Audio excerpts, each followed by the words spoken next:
Hello and welcome to a brand new Arseblog Arsecast right here on arseblog.com. How are you? Hope you're well. Hope you're keeping safe and sound and healthy, and you and yours are all doing okay.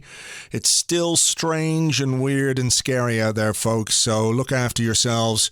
Wash your hands, wear a mask, keep your distance, be sensible. You have no idea how much of a difference it might make one way or the other. So look, I'm recording this just after Arsenal's 3-2 win over Benfica in the Europa League. I mean, there's ways to do things, easy ways, less easy ways, difficult ways, extremely difficult ways.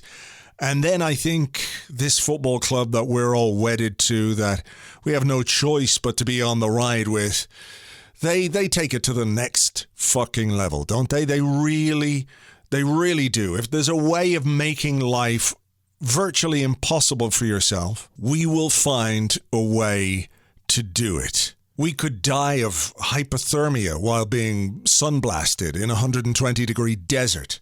We could drown in an inch of water or something. Somehow, some way, we'd just be able to do it. And tonight, of course, we were on the brink of, what's the word I'm looking for here?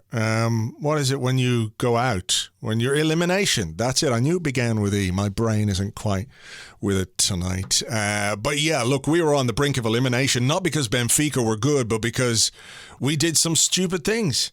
And look, we pulled it out of the bag. We scored some goals, good goals too, and I think we'll talk about those. But holy shit, they don't have put you through the ringer, this football club. So, look, we're going to get on with the discussion, and I'm delighted to welcome two guests with me on the show this evening. First up, he's one half of the Stadio podcast on Ringer FC. You can also hear him on Wrighty's House with Ian Wright, also on Ringer FC. It's Ryan Hunn. Hey, Ryan, how are you?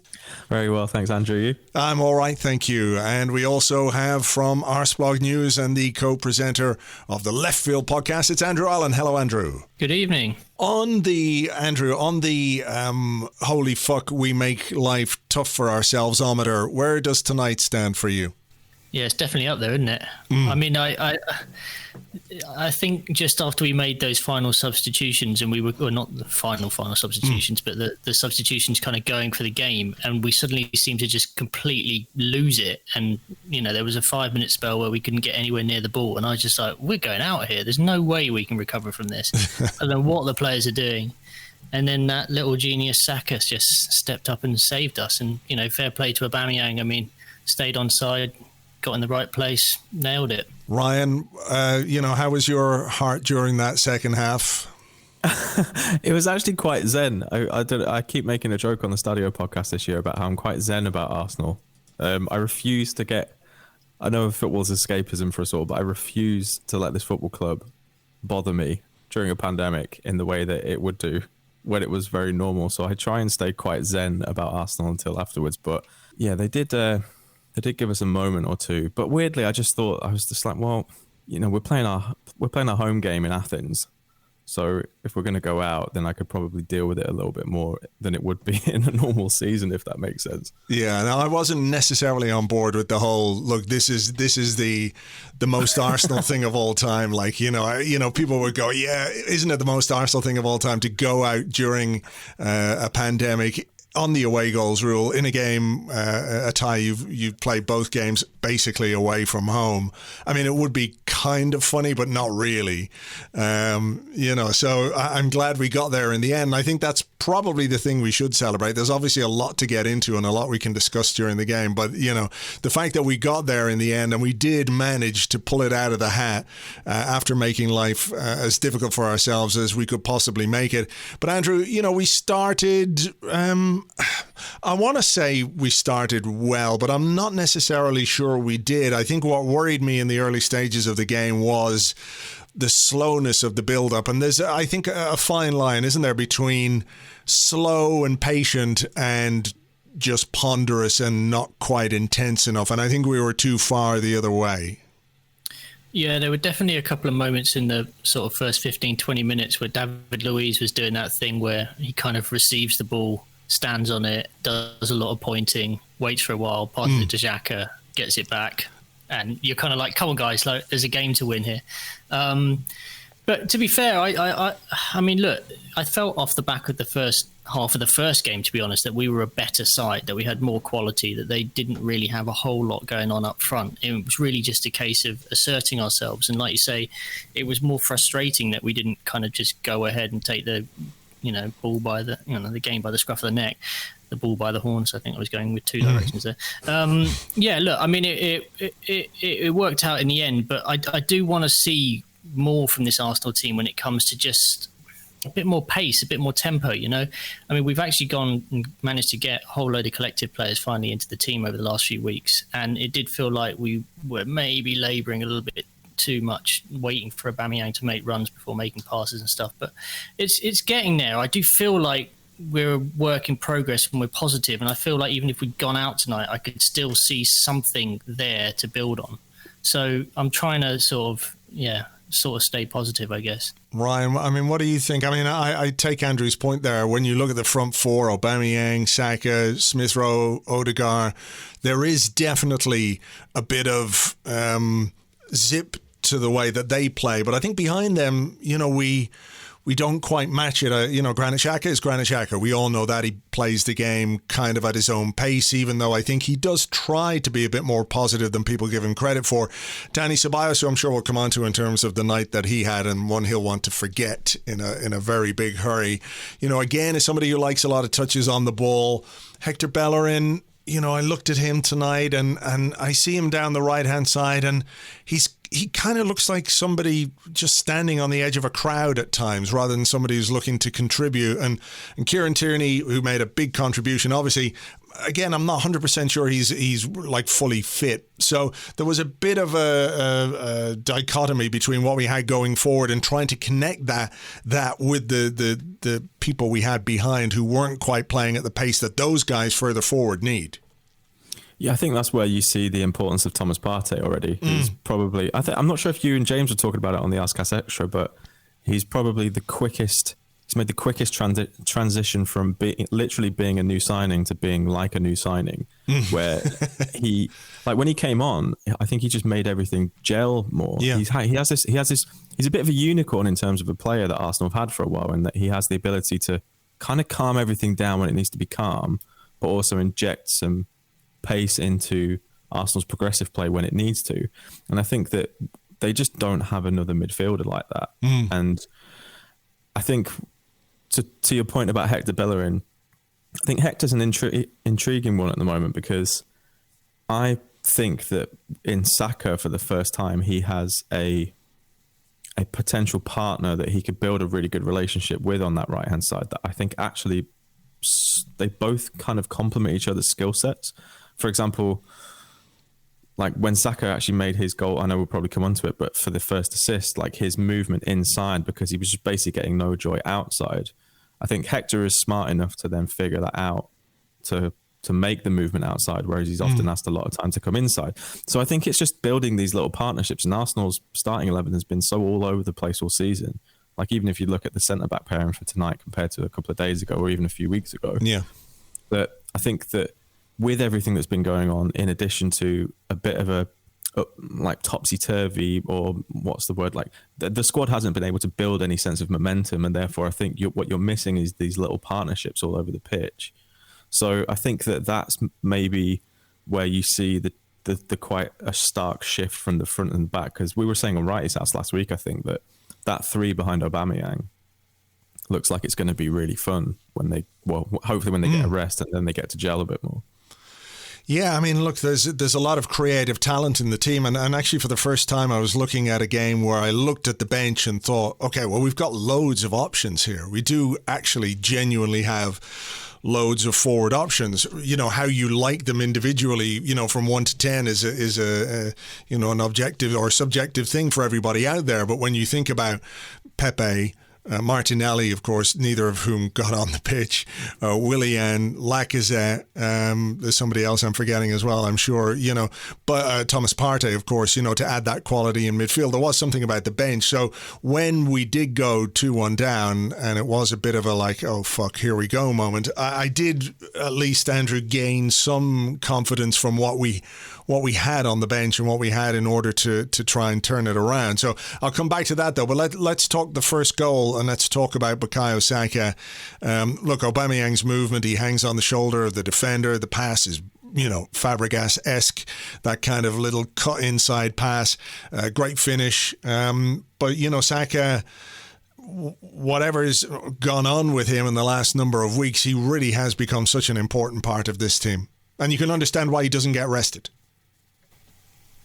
Yeah, I can absolutely understand why he doesn't get rested. And I thought it was really interesting to actually, he picked up the ball a lot off Odegaard, it felt like, in the first half. There was a lot going on between the two of them and a connection there that maybe Smith Rowe potentially lacked with Odegaard. I don't know whether it was just a kind of tendency on Odegaard's sort of part to sort of hover towards Saka's side of the pitch. But I thought they looked like good together, dangerous together, like they were capable of causing mischief together. And it was just a fantastic pass. It was exactly the type of pass that that Aubameyang absolutely loves, and you can tell that Aubameyang absolutely loves playing with Saka. Like there's this just genuine chemistry between the two, and I know there's a big age gap, but there seems like there's a real sort of almost father-son connection going on there.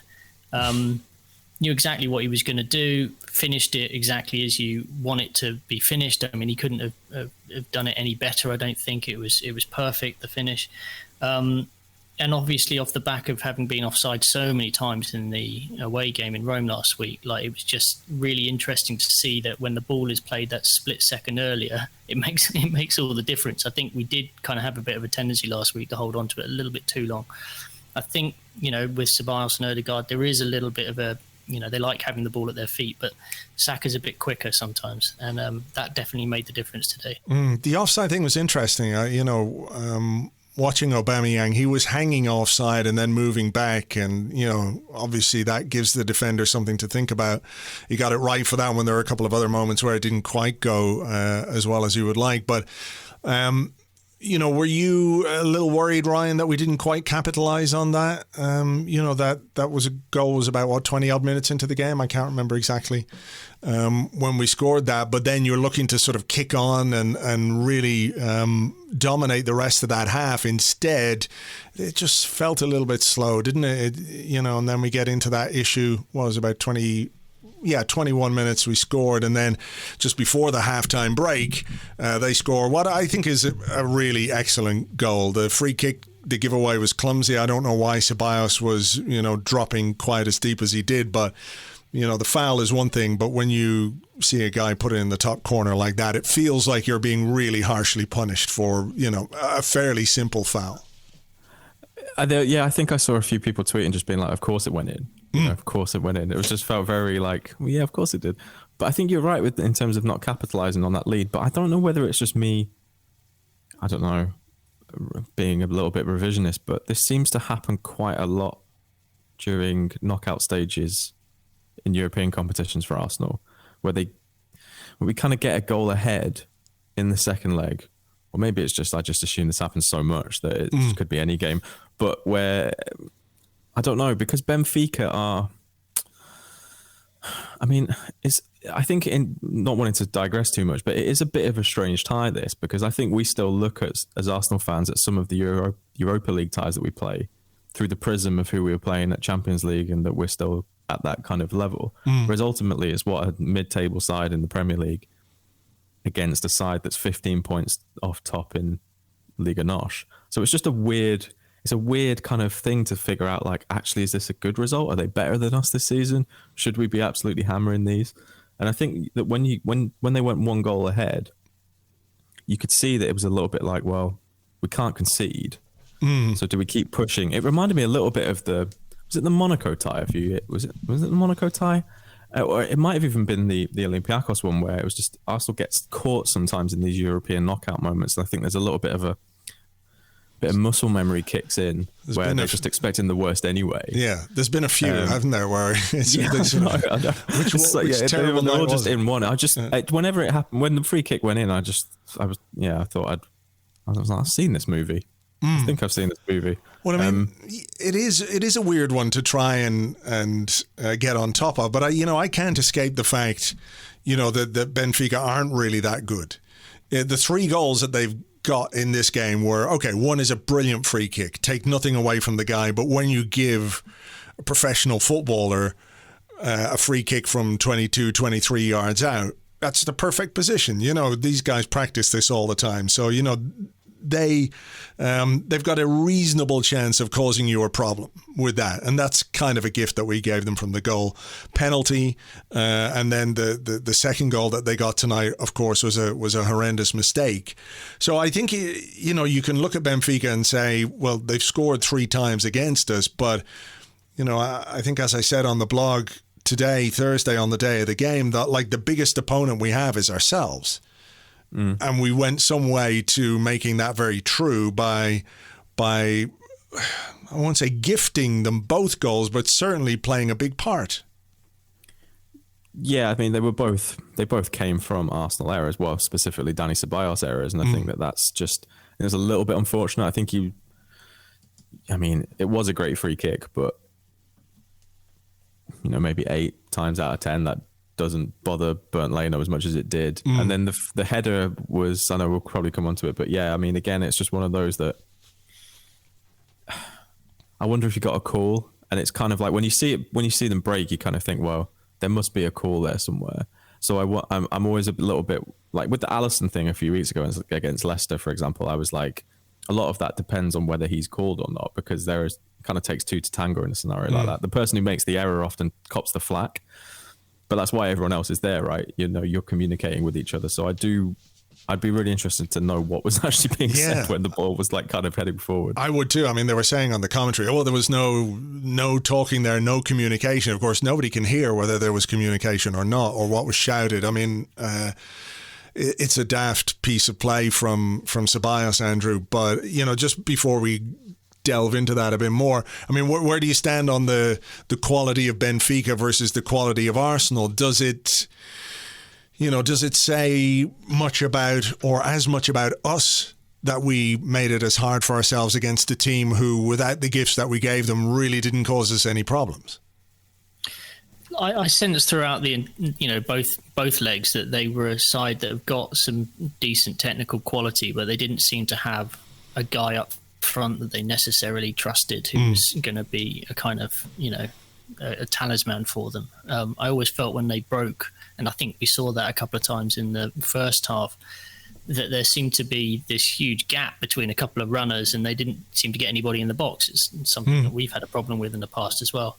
I mean, frankly, when we came into the tie, you think, okay, Benfica, pedigree, history, great players, all the rest of it. But I did also look at their main defence and think Vertonghen, Otamendi, and I was like, they're aging Premier League players. There's nothing to be worried about there. And then you look at Taarabt in the midfield, and I was thinking, okay, he's had a weird roller coaster career, but again, it's someone but you also know him not to be a superstar.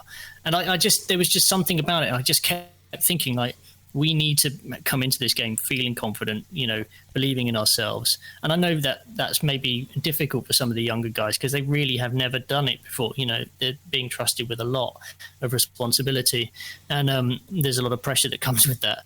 But I always sensed that we were the better team, and if we went out, I mean, I was so frustrated after the first leg. I really was, because I felt like they were there for the taking. And I also felt like there's something about the way you treat some of those games and the knock-on effect it has with your league campaign. And we knew we were going to have City. We knew that was going to be a game that Arteta wouldn't want to lose, so he was going to play a relatively strong side. You know that you've got Leicester coming up as well, so you kind of want to really go for it in the first game, and then I don't know. But we've got there in the end. I'm glad we did, but there are going to be better sides coming up for sure. Absolutely. Just sticking with you, Andrew, Dani Ceballos, who I thought was, he was having an okay game in the centre of midfield until it all went pretty wrong for him. The that's not usually what he does, in fairness. I think he's been a pretty solid player for us. It just feels a bit typical that tonight was the night where he had one of those nights for maybe the first time in his Arsenal career, you know, when we were perhaps more worried about what we might do to ourselves than what Benfica might do to us. Yeah, I've literally just seen he's tweeted. He said, "This is football and you can always learn and make up for your errors. Up to the next round. Thank goodness. Let's go Gunners." Thank you. Did he say thank goodness? Yeah, he did. Which is credit to his English teacher. Pretty good, indeed. I've not seen a player more relieved to go off than he did in that moment. I don't think anyone's ever expected a substitution as much as he did as well. Wasn't his night. I mean, I said to you just before coming into recording, when you're writing a match report, you've always got one eye on the game, but you've never really got two. And we had a corner, and I was sort of tapping away, thinking, okay, whatever. And suddenly I looked up, and the bloke was rounding Leno, and I was like, how on earth has that happened? And it wasn't until I saw the replay and I looked at it, I was like, oh dear, that is not pretty. But I mean, it's a goal we've conceded before. I'm almost certain we've made these types of errors previously. I mean, like you said, I had nothing. I didn't have a kind of black mark against Danny off the back of the first half. I mean, yeah, he made a slightly clumsy challenge that the guy scored from 25 yards on a free kick, but it wasn't like he'd done anything particularly wrong. I thought he'd been quite central to a lot of our play. I think in terms of providing backup to Partey, he's been very solid, and I do like him on the ball. He's not always as quick as maybe you might hope, but by and large, no complaints. It was one of those nights for him, and to have two of those errors go against him in one game, I mean, I'm not sure he would have bounced back from that given the pressure on the situation if we hadn't have won. Yeah, it would have been interesting to see what kind of a reaction he would have had. Because I guess, look, everybody who's played football has made mistakes, and you feel terrible when something like that happens. And if you ultimately were responsible for the elimination from the Europa League and all the fallout that would have entailed, on a night like tonight, I've seen a lot of discussion, a lot of talk about all of that. We might touch on it in a few moments' time. So, let me ask you this honestly, Ryan. When he made his substitutions, I think Thomas Partey for Dani Ceballos felt very obvious to me. We're in a game where we need to score goals. We need to make goals. Not just one. We had to score two. And he threw on Willian. How do you? I mean, was that brave? Is it kind of stupid? Is it like working by the law of averages? Like at some point he has to do something, and when you've got Pepe on the bench who'd been playing well in the previous couple of weeks, and you've got Gabriel Martinelli who everybody wants to see on the pitch because we all have high hopes about what he can do.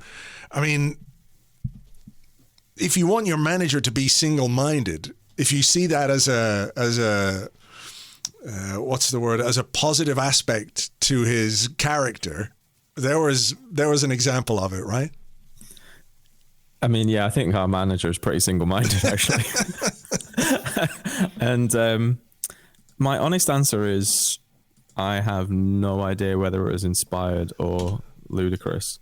But I mean, results, it got the result, I think. I think I was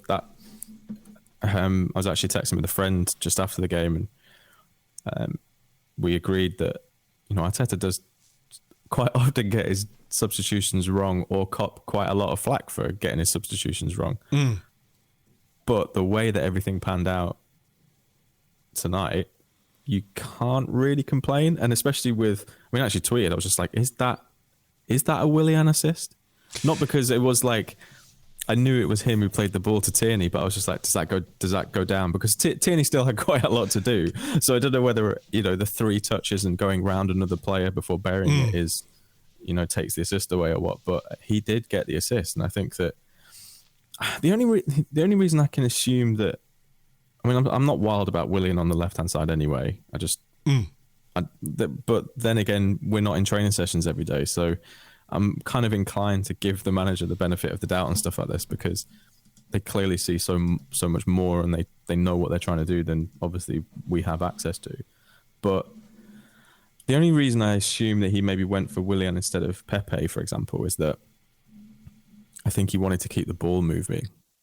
And I think that Pepe, I think in instance, in that kind of stage of the game, in that kind of game state, I think sometimes keeping the ball moving. I mean, you saw it in Manchester City against Gladbach, even though people were saying that they were super dominant. I think their 2 goals came from them just circulating the ball to the point where Gladbach could barely breathe anymore, and then they kind of got them. So I think it was more on that as opposed to being like, Willian is going to go and Roy the Rovers us to like European victory. I think it was maybe just a more of a solid substitution, and it kind of paid off. I I'd feel weird criticizing it in a sure. No, I mean, I get where you're coming from. I think I saw some quotes afterwards. I haven't had much time to look at the post game reaction and what he said, but I think he talked about how having Willian allowed Tierney to get into dangerous areas, and to be fair, he got into one particularly dangerous area. I think there's the debate, on what is exactly an assist is a really interesting one. Like, to me, Saka for Aubameyang, those are assists. Yeah. Playing a pass to a guy who then has to do a lot to score the goal, I'm not 100% convinced that you can really call it an assist. It feels like the sort of classification that works for fantasy football players because they have to score points over, every player has to score a certain amount of points, But I think, Andrew, one of the things that was interesting was I watched Willian when he came on, and I was looking at him going, look at him there, standing still. Look, he's standing. And then he sort of burst into life in a way that I haven't seen very often this season from Willian. We don't see it particularly often. And I wonder if he might look back on this and realize that, if you actually sprint a little bit and move a little bit, you can get into areas where you can play what could be classified as an assist, even if the purists among us might not necessarily put it down as one. Yeah, I mean, if it's taken what is it, 7-8 months of the season for Willian to realise that a bit of running is beneficial, then so be it. I mean, he's earned about 15 million quid in the process, so good for him. Nice work if he can get it. Look, I mean, there can't be too many Arsenal fans who didn't kind of do a double take and a sort of, oh, for fuck's sake, when they saw Willian coming on. And look, I know it's almost kind of gone beyond parody at this point, and I really want the guy to come good.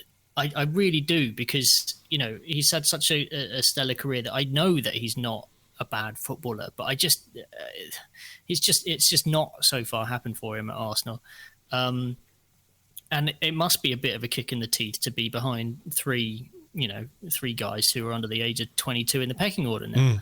I do think it's interesting, though, because we've obviously made a commitment to the player, and Arteta must be very, very conscious of that. And he must be very, very conscious of the guy's age, his standing in the squad, and the fact that we can't really afford to just let another Ozil situation kind of play out. So I think it's really important that he does give him the opportunities. And that was a big one. He really asked him to go into a big game, and at the exact moment when we needed something to turn around. I'm not sure that he wasn't a game changer per se, but he played his part, and that's good. That may help his confidence, and maybe he'll get another start at the weekend, perhaps. I don't know. I mean, we just need to see him build his confidence back up bit by bit. I mean, can we talk, Andrew, about the Kieran Tierney reaction to the goal? A lot of I love an understated celebration. I always really like a guy who scores in the first couple of minutes of a game and doesn't go crazy because he knows it's the first couple of minutes of a game. And Tierney didn't run around looking for everyone to hug him. He was like, come on, you fuckers. People have likened it to the goal and the celebration to a certain extent to Bacary Sagna against Spurs a few years ago. You remember that header where he said, fuck this, I'm not taking it anymore.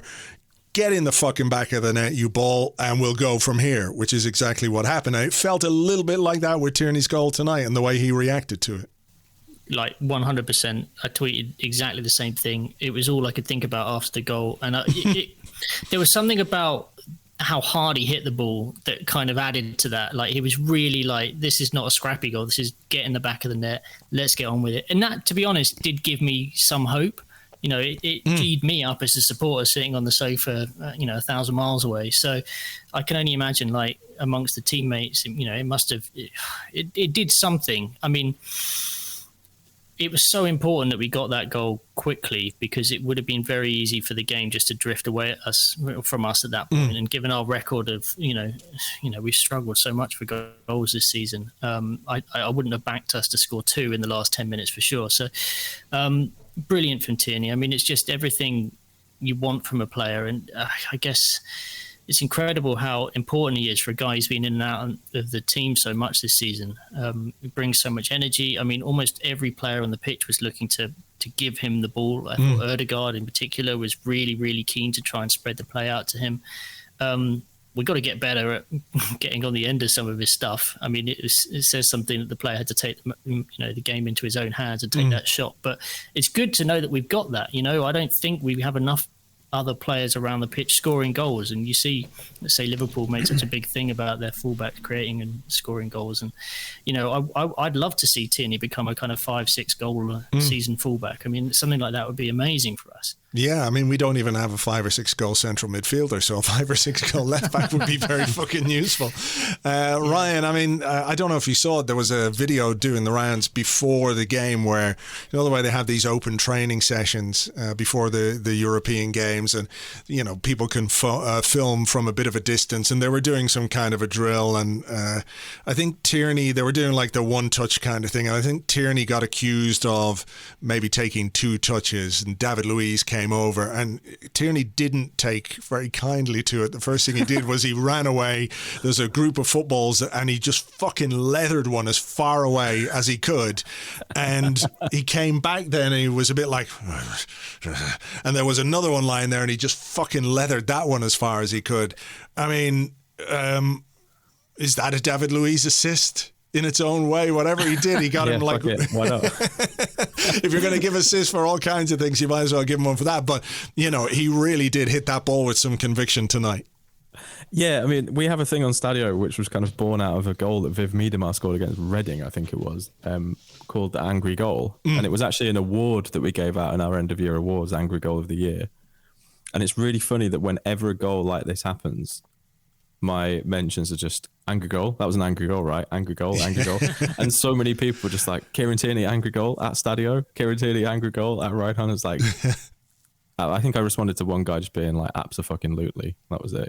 It was a very angry goal. And an angry celebration as well. The clenched fist, like, fucking, do I have to do this all myself, lads, kind of thing. Yeah. Yeah, I struggle to find the words to praise Kieran Tierney enough. I think he has a potential. Well, there's an argument to be made that he's probably the best signing we've signed in the last few years, and even with Thomas Partey coming in, we haven't seen the true effect of or the benefit of having Thomas Partey in the squad. I think the upside to Kieran Tierney, or his, to quote a basketball term, like his ceiling is so high. For the price that we paid for him and what he's already delivered for us in more than just his like footballing skill set as well. I think in terms of leadership at such a young age. I mean, this is a guy who's not even really in his mid-20s yet. What is he? He's only 23, is he? Or is he still 22? Yeah. I just think he's incredible, and I hope he can maintain fitness for the rest of the season, because I think that Arsenal have had a tendency to sign a few players recently who maybe don't want to take on a leadership role at Arsenal as much. And I think as soon as he arrived, it was like, oh, this guy wants to. Like, this guy could be... You could give Kieran Tierney a captaincy. Well, I mean, obviously that would mean something happened with Aubameyang, but yeah, in theory, no one would really, I think, would complain about it. And I think if you think about the captain situation at Arsenal over the last few years, especially under Unai Emery, I think that having a unanimously popular captain says a lot about a player. And he is someone who I think if you gave him the captaincy, there wouldn't be much pushback on from any any area of a very divided fan base. No, I don't think so. Andrew, any thoughts on that? I was going to bring up the C word when it came to Tierney, and obviously Aubameyang. No, that's fine. But like, you know, it is an interesting discussion when you think about it, because, you know, there's always this thing when Aubameyang has a quiet game, people go, he's not really a captain. And then, you know, tonight he scores 2 goals after a hat-trick in, you know, the game against Leeds. I know he's missed some chances, but, you know, you're I think maybe our idea of a captain, if you come from this part of the world, is quite wedded in the old school ways of a Tony Adams or a Roy Keane, or that classic kind of, you know, roll your sleeves up, get on with it kind of character. There are different ways of being a captain, different ways of being a leader, but I think naturally Kieran Tierney ticks a lot of boxes for a lot of us. Yeah, it's funny because like I keep looking at Tierney and I keep thinking like he still looks like a guy who's he's obviously playing an integral role in the team, but I still look at him and feel like he's only just joined in a way. And I know that he's kind of been around for 18, 20 months now. I think partly because he was obviously injured at the beginning and there was a lot of, you know, talk about him being homesick and getting used to London life and all the rest of it. But I do feel like he's sort of growing into it now. The players see that he's a leader just by what he does on the pitch in training. I mean, these days, like the captaincy comes with all sorts of other nonsense, you know, that having to stare down the press, do the captains and all the rest. You know, there's a lot of kind of pastoral stuff that goes on in the background, you imagine, that is probably a bit of a distraction and the type of thing that I don't know whether Kieran Tierney particularly want to take on. It's a bit of a burden probably for any professional player when there's so much pressure going on. You're trying to just stay fit and deliver good performances week in, week out. But I have to. He's a great player. I mean, he's the old school, isn't he? I mean, that's why we all like him. You know, the short sleeves every day. It doesn't matter what the weather's like. You know, there's just something kind of almost. Yeah, I mean, he's just a throwback kind of character, and he kind of revels in that, and I like that. It's really hard not to. But I look around the team. I mean, the funny thing is I guess, you know, in any normal circumstances, a Granit Xhaka or a David Luiz would have the armband, and you know, we're kind of desperately trying to look past that to something new. But you know, I can live with Kieran just being a very good left back and not having the armband. Yeah, look, he's not going to have to worry about it for a little while yet anyway. So, look, so he gets that goal. It's 2-2. When did he score that goal? With about, 20 minutes to go? Yeah, I think 67th minute. Okay, so quite a good lot of time to go, yeah. Okay, 67 minutes, yeah. So that leaves you 23 minutes plus stoppage time. So, you know, basically the best part of half an hour to get another goal. Now, we didn't make another change until Alexandre Lacazette came on, Ryan, and you're thinking, okay, if, you know, we keep going the way we're going. And I think what was, you know, another thing that we did when we brought Lacazette on was concede possession and territory to Benfica in a way that we weren't doing before. We changed the system. Saka went to the right back, and I think we affected the balance of the team in a negative way. So it was immediately, I was sitting there going, bring on another sub, bring on Pepe, put him somewhere, maybe even put him on for Odegaard and play him in that central position, or, you know, by all means put on Martinelli for Willian, as far as I'm concerned, you know. But in the end, I mean, is the manager justified in the end because we got the win, or was he slightly lucky, or was it a case that by continuing to play the way he thought we should play, he got the reward from players who knew exactly what he wanted? There was part of me when it happened that I got the impression that he was banking on Benfica not pushing on too much. So even though we kind of did let them have the ball a little bit more, I think he knew that they weren't really they didn't need to score again. They were still going through, right? So I think for him, he maybe assumed that there would be opportunities to push them a little bit further back. And actually, I think that started to happen.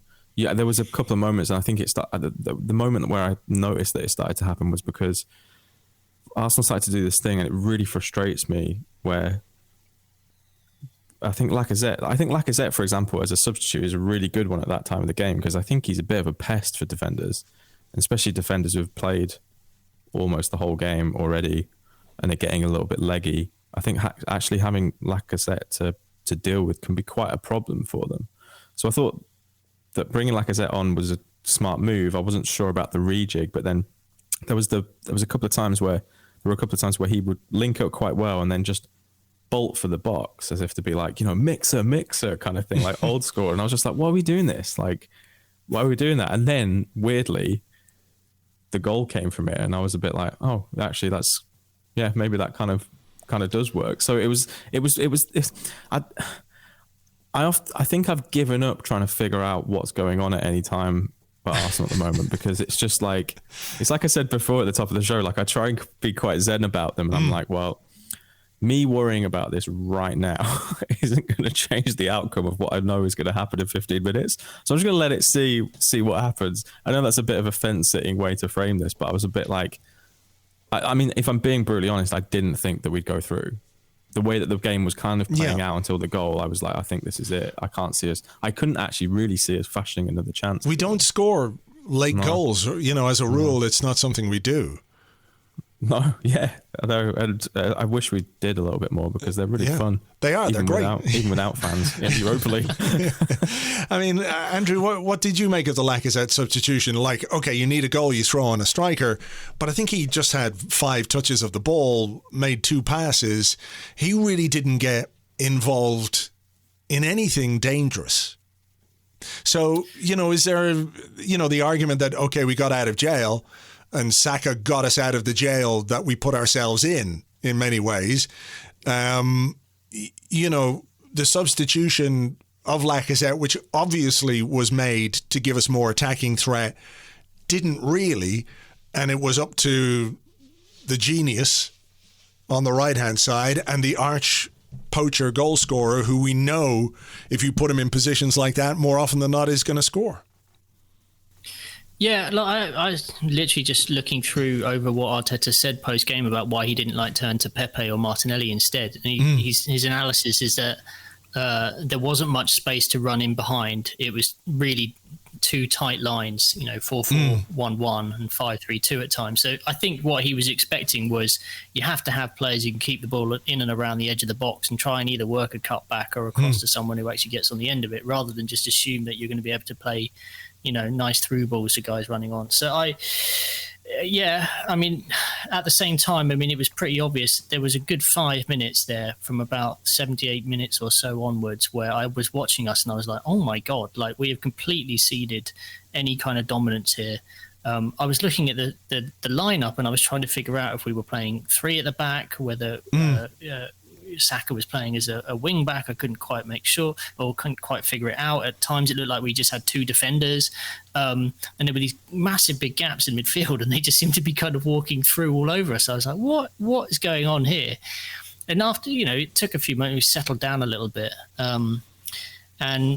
But you're right. I mean, Lacazette didn't contribute a huge amount in those circumstances, it has to be said. But at that point, it was really going to be a case of create one chance, see if you can take it. If you don't, you're out. And, we got lucky tonight, I think. Yeah, I mean, people will say that the third goal was really high quality, and I think it was. Andrew, just sticking with you very quickly. I mean, it's a great little shift inside, a great ball. Really good movement from Aubameyang. Really good finish. I'm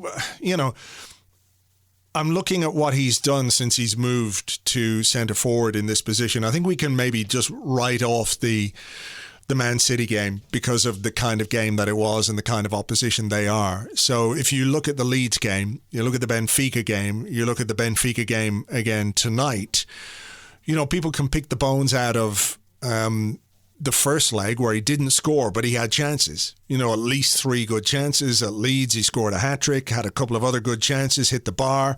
Tonight, he's got 2 goals, which have sent us through. I mean, is that not something that, if we accept that this is a team which is imperfect and which is, maybe still trying to figure out how to play this way, that we're creating so much for Aubameyang is a real positive? Yeah. Absolutely. I mean, I think having the 3 kind of like bumblebees behind him buzzing around, trying to win the ball back, kind of passing it quickly like that is a that is a kind of formula that I think Arteta has maybe not stumbled upon, but he's found, and he's enjoying it. And even when he turned to Willian, that was another bumblebee player, right? A little busybody who's going to try and, you hope anyway, kind of make those passes, chase down players. I wouldn't put Pepe in that same category. I would sometimes put Martinelli there, but he's not quite. I don't think he's necessarily the kind of on the ball creative player, obviously, but he does have the energy. No, I think it's really positive to see Aubameyang smiling, scoring, getting into the positions and having opportunities to score. If we're going to score more goals this season for the rest of the season, then they're probably going to come from him. I don't think some other players are magically going to start kind of scoring goals. I'd like to, I think everyone's sort of itching to see maybe Martinelli get a few opportunities in some of these games, but the fact is we don't have any leeway to rest players now. We're so sort of playing catch up and have been for so long that unfortunately you've got to stick with the guy who has a proven track record of doing it, even if he's out of form. And I know you were calling for him to play centre forward for a long, long time when he was out on the left. And, it did feel like we experimented, didn't quite find the right setup to make that work, and maybe now we've got that. And look, long may it continue, because I don't think without him we're gonna score enough goals to stay in this competition or qualify for Europe again through the league. Ryan, thoughts on Aubameyang and how he's being used now and what he's doing? I think all strikers miss chances, that's true. And I think maybe the reason we get hung up sometimes on Aubameyang missing chances is because we know as a team we don't really create enough to feel comfortable when somebody misses one. It's not like when Liverpool miss a chance, they go, well, we're going to get another one and another one and another one. With Arsenal, these are like golden eggs, Willy Wonka's golden tickets that we've got to find. And when they come along, it's like we can't let it go. It feels massive when we miss chances because we've become used to being a team which just doesn't fashion enough of them. Yeah, it makes you long for those. You remember those Monday nights when we'd have like 28 shots on target and lose 2-1 at home to Swansea or something like that, and they'd only had one shot, not even on target, just one shot, and still scored twice. It's like, you don't know what you got till it's gone. And I think with Aubameyang moving centre forward, I think that to be honest, I never really was too bothered about whether he should play left, whether he should play centre forward, because I think that some of the positions that he gets into, whether he plays centre forward or on the left hand side, are very similar. I think, especially with a fluid, cohesive three behind him. And I think that the thing that is fun now is that he does have three young players that I actually likened to on our podcast to it kind of reminds me of a different quality maybe, but in terms of the youngsters, I don't think it is. A little bit of Messi at Barcelona. Like Messi's been drastically unhappy for ages, but he loves Pedri and he loves Ricky Puig and he loves Ansu Fati, and he loves Ousmane Dembele, like these young guys who are around him. You can really tell. And there's a very similar thing there with Aubameyang and Smith Rowe, Saka, and already I think Martin Odegaard. And I think Martinelli, in terms of Martinelli fitting in, for example, I would actually at the moment consider giving him a bit of a run on the left-hand side instead of Smith Rowe. I think out of those three behind Aubameyang, I actually think Smith Rowe looks like the one, even though Saka could probably do with the rest the most, I think Smith Rowe looks like the one who kind of needs a rest a little bit. And I think Martinelli actually on that left-hand side might be a really fun additional element in that trio behind him. But with Aubameyang, I think he copped so much stick, I think, because, like when he had that poor run of form, a lot of people were talking about it being very similar to the Ozil situation in terms of like signing a new contract and then his form declining. But I just think that there's such a pressure on his shoulders. You think this guy's the captain, and there's a bit of a like the original Star Wars movie when it's like, oh, you're my only hope, Obi-Wan Kenobi. It's kind of like, it's like that with Oba. It's like, if he doesn't do it, Obi-Wan Kenobi. Exactly. There you go. There's the pud. Unless Kieran Tierney's going to step up and start being like 15 goals a season now. We've really set the bar high for Kieran Tierney tonight. It was 5 or 6, 10 minutes ago. This is it. Is he going to be a captain? He's going to be 15. No, you know what I mean, though. I think that until the wealth, the wealth of chances created or goals scored is kind of spread a little bit more. I actually think that Saka, Odegaard, and potentially Smith Rowe and definitely Martinelli can actually all potentially hit double figures at some point if they stay around. They are all potentially double figures in a season players, I think. So the help is there. It's almost like they're just a little bit too young at the moment to be counted on regularly. It's a tough one as well, Andrew, isn't it, at the moment, in that we're in classic every game is a final territory. I know Arteta said tonight was a final, and like if this was a final, I think we'd be delighted because we've won it, and I think we're, as we're recording, and maybe it'll feel a little brighter in the morning or whatever it is. It's not that I don't feel positive about winning. It was great, and to win late is always great. But I think there's a sort of a scarring that goes on. You're sort of traumatized by the idea of what was about to happen, that we were going to be the masters of our own exit from Europe yet again. That there's a sense of relief, which is more palpable than the sense of enjoyment just at this moment in time, But it is difficult, isn't it, to sort of rotate players and bring players in and sort of take chances on players. Someone like Martinelli, for example, when the stakes are so high, you go to Leicester on Sunday. Is that a game that you start him in? Maybe it is. I mean, he's going to have to make some changes for that, But it is tough at this moment in time not to sort of look beyond the next game is the most important game. And now we've got another couple of games in Europe against fuck knows who. It could be Rangers, it could be Spurs, it could be Man United. Those ghastly options that Ryan's face, if we were on video right now, it would become a new meme, I promise you. It's just a look of disgust on his face at the idea of those options. So it is tough. But I mean, where do you stand on this particular game tonight as you reflect on it after a bit of discussion? Are you more positive, or do you feel like we got out of jail? Is it a show of character that we managed to pull it out of the hat in the end? A mix of all three, a heady cocktail of God knows what? I think there's a relief. Aubameyang was very big on it being a show of character for sure after the game and his post-game comments. I'm relieved. I think if nothing else, it just keeps us all going a little bit longer. I don't really have any major expectations in the league. I think I look at the fixtures coming up, and I just think there's just too many games, the likes of which we've dropped points in too many times for me to kind of feel optimistic. And there's a lot of those games coming up. We've got Leicester, obviously, but we've got Liverpool on the rise and Spurs, there's West Ham. If you don't come through that unscathed, then quite frankly, you're done. You're done. So this at least gives us a little bit of hope until tomorrow when the draw happens, and then we can start to freak out again. Interestingly, Leicester are out. They lost 2-0 at home this evening. So, oh wow! So they won't be one of the clubs that we can draw. Well, this is the beginning of their end of season implosion. Obviously, you remember what happened last season? They were in a great position, and then it all fell apart. Yeah, Willian gets his hat trick on Sunday. I'd love to see Brendan Rodgers' teeth shining in the sunshine when that happens. Yeah, well, I mean, I'll dream of that tonight, but we'll see. I won't be putting on any big bets or accas or anything. No, I don't think so. Ryan, your very final thoughts on this one, and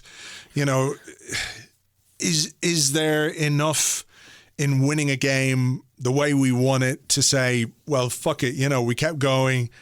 We worked hard. We didn't play brilliantly, perhaps. Maybe we didn't make the right decisions at times. Maybe the manager didn't make the right substitutions, but there was enough quality in there to get done what we needed to get done, sort of against the odds in a way, because, we're not a team that, like if you'd said we need one goal, you'd say, okay, we could probably do that. But for Arsenal to need 2 goals and go and do it, I mean, it's hard. Okay, I'm not going to say it's a step forward, but it's certainly ticking a box that many people thought couldn't be ticked. I think it's always a positive when you snatch a win from something that just looks inevitably like anything but during the game.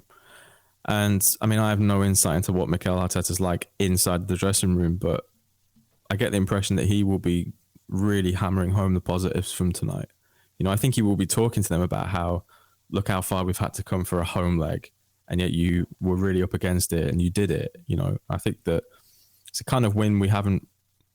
It feels like we haven't had a kind of win like this for a while, actually. And usually in European competitions, these things tend to go quite badly. So I think for me, I mean, I'm not.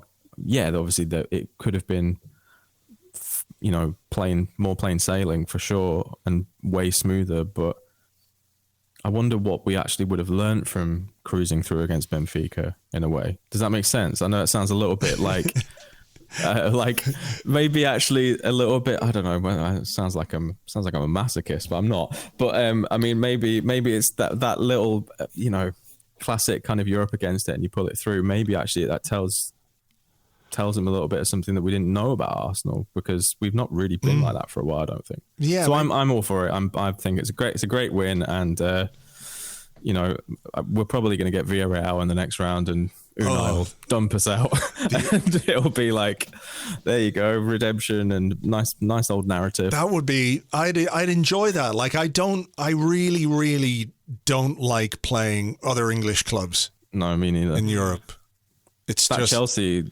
Champions League thing will never. It's just too soon, man. Sorry. Okay. What was it? 16 years ago? 17? Yeah. Well, 17. and the Europa League final as well. So. Oh yeah. Andrew, I literally forgot that had happened until you just mentioned it. Apologies. Well, more memories for you to stew over tonight, Ryan. But look, we better leave it there. Great to have you on. Thanks a million for being here. Thanks for having me, Andrew. And Andrew Allen, thank you as always. Yeah, great to see you guys. Thank you very much indeed to the guys, to Ryan, who is on Twitter at Ryan Hunn, and of course, one of the presenters, the co-presenter of the Stadio podcast on Ringer FC, along with our friend Musa Okwonga, and part of Righty's House, which you can also find on Ringer FC. It's Ian Wright talking, what more do you want, with other people too, not just Ian. It's good stuff, so make sure you check it out. Also, thank you very much indeed to Andrew Allen, who is on Twitter at @AllenSport.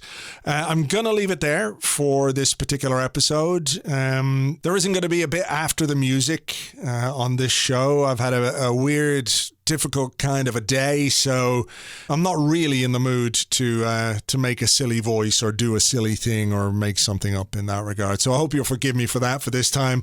All going well, we will have a Leicester preview pod on the Patreon tomorrow. Myself and Lewis will be doing that. For now, though, I just want to say, as always, thank you for being here. Thanks for listening. Thanks for the support on Patreon. Thank you for just being part of this. And this thing is something I know that many of you listen to as a form of escapism, but for me as well, doing it can also be a bit of a form of escapism too, and sometimes that's what I need. So look, let's keep fingers crossed for the weekend, that we can respond and recover and do well against Leicester on Sunday. It will be nice to follow up tonight's really good win. Really good. It is a really good win. I meit's not the most convincing win of all time, but it's still a really good win. It's a positive result. Can't argue. We're into the last 16.